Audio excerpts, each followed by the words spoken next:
James. Chapter 5. Now, you rich, weep and howl for your miseries that are coming on you.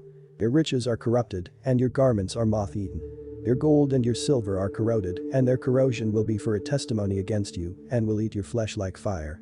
You have laid up your treasure in the last days.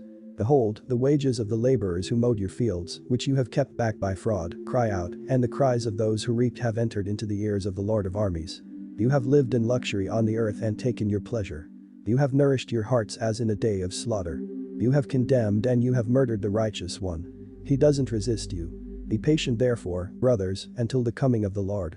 Behold, the farmer waits for the precious fruit of the earth, being patient over it, until it receives the early and late rain. You also be patient. Establish your hearts, for the coming of the Lord is at hand. Don't grumble, brothers, against one another, so that you won't be judged. Behold, the judge stands at the door.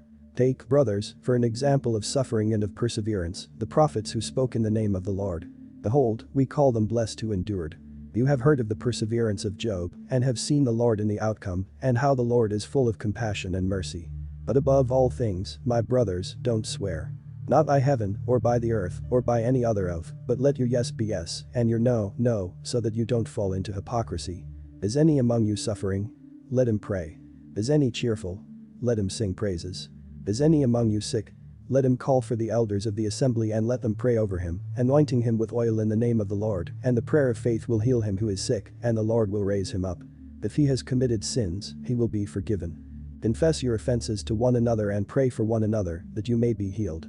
The insistent prayer of a righteous person is powerfully effective.